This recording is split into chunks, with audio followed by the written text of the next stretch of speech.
है किसान मोर्चा हरियाणा की ओर से हमारे हमारे साथ अक्षय नरवाल जुड़ चुके हैं। अक्षय जी, आपकी ओर आना चाहूंगी। जो हम आज चर्चा कर रहे हैं कि चन्नी जी द्वारा एक प्रयास किया गया है, क्योंकि पंजाब में हमने देखा था कि वहां के स्थानीय मुद्दों और कुछ चुनावी वादे पहले किए गए थे जो पूरे नहीं किए गए कांग्रेस सरकार द्वारा, यानी उन्हीं सारे मुद्दों को लेके हुए एक आंदोलन चला, जिसके बाद चन्नी जी ने कहीं ना कहीं डैमेज कंट्रोल करते हुए 2 लाख रुपए तक के कर्ज माफी की बात कर ली, स्मारक बनाने की बात कर ली। लेकिन प्रश्न ये उठता है कि क्या ये किसानों की जो समस्या है उसे दूर कर पाएगा या फिर उनकी नाराजगी हटा पाएगा? ये शिल्पा जी, सबसे पहले तो आपका धन्यवाद। और जहाँ तक बात है कि डैमेज कंट्रोल करने की चन्नी जी द्वारा, देखिए वो विषय नहीं है किसानों का। कहीं ना कहीं जो जेके पटेल जी ने जो बात की है, मैं उन उस बात से सहमत हूँ। क्योंकि आज जी देखिए क्या करती हैं राजनीतिक पार्टियां, धर्म में, जाति में किसानों को बांटने का काम करती हैं।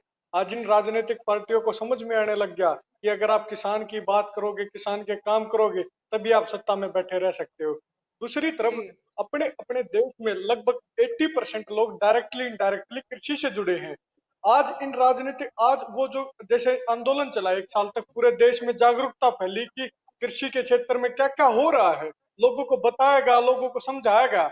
और आज लोगों में इतनी जागरूकता है, अपनी जाति, अपने धर्म के मुद्दों को एक साइड रख के अपने जो मौलिक अधिकार जो किसानों को मिलने चाहिए, जो उनके अधिकार, मूलभूत आवश्यकताएं जो उनकी हैं, वो उनको जो मिलनी चाहिए, उनकी बात आज किसान करने लग गया। तो पंजाब में भी निश्चित तौर पे इस बात का फर्क पड़ेगा, जो किसानों के लिए काम करेगा। क्योंकि हम बात करें 40 जत्थेबंदियों में से 32 जत्थेबंदियां किसान की थी, किसानों की पंजाब से थी इस आंदोलन में। तो पंजाब तो वैसे ही फर्टाइल हो चुका है, मतलब जागरूक हो चुका है इस बात के लिए कि किसानों के लिए क्या चीज, क्या ठीक क्या गलत हो रहा है। तो इसलिए उन सरकारों की प्राथमिकता बन गई है। और हमारा भी उद्देश्य यही है कि किसान प्राथमिकता हो, चाहे पंजाब की सरकार हो, चाहे हरियाणा की सरकार हो, चाहे पूरे देश की जी सरकार हो। क्योंकि लगभग 80% लोग इससे जुड़े। ये एक ऐसा सेक्टर है जो देश में सबसे ज्यादा एम्प्लॉयमेंट जनरेट करता है।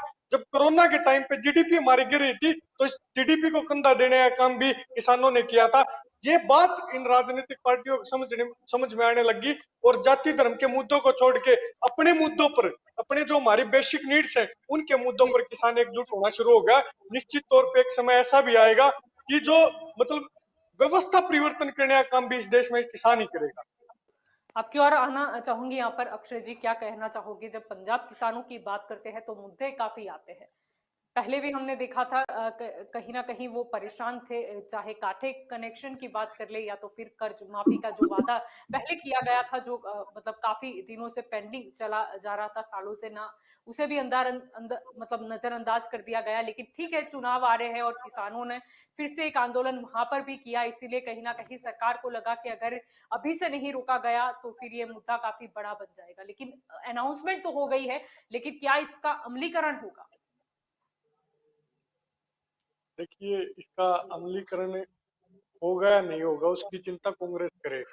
हमारा काम है प्रोटेस्ट करना, हमारा काम है किसानों तक और आखिरी पंक्ति में खड़े उस गरीब आदमी तक वो व्यवस्था बने इस देश में, वो पंजाब में वो सहूलियत उस आदमी को मिले। तो उसके लिए हम प्रयासरत हैं। अगर वो नहीं करेंगे ऐसा, तो निश्चित तौर पे उनको डेंट लगेगा, चुनावी डेंट लगेगा। और अगर करेंगे तो उनका बहुत बहुत धन्यवाद होगा किसानों के लिए। लेकिन ये बात निश्चित तौर पे तय है जलपा जी, जो किसान के काम वहां पे करेगा, पंजाब ही नहीं पूरे देश में। क्योंकि 80%, जैसा मैंने पहले भी कहा, आज जी लोग जानने लग गए हैं कि जाति धर्म की अफीम तटा के वोट नहीं मिलेंगे। उनके जो मूलभूत मुद्दे हैं, उनके ऊपर आपको काम करना पड़ेगा, तभी जाके इनको वोट मिलेंगे। तो राजनीतिक पार्टियां वो चीजें समझ भी रही है, इसलिए सब किसान किसान की बातें कर रही है। और हमारा संघर्ष तो, जैसे राजनीतिक पार्टियों की बात करूं, कांग्रेस की बात करूं, सेंटर में 2006-7 में रिपोर्ट आ गई थी ना जी। 2006-7 में तो कांग्रेस की सरकार थी। उस समय कांग्रेस ने भी हमारी स्वामीनाथन आयोग की रिपोर्ट को लागू नहीं किया। फिर बीजेपी की सरकार आई, ये भी बड़े बड़े ढिंढोरे पीटते थे, इन्होंने लागू नहीं किया। किसानों के साथ तो कोई भी राजनीतिक पार्टियों ने हमेशा छल करने का काम किया है। लेकिन अब किसान इतना भोला भाला नहीं रहा है। अब किसान की तीसरा नेत्र खुल गया है, भोले भाले किसान का। और निश्चित तौर पे इनको मुंह तोड़ जवाब देने का काम करेगा, जो किसान को छलने का काम करेगा। जी, बिल्कुल।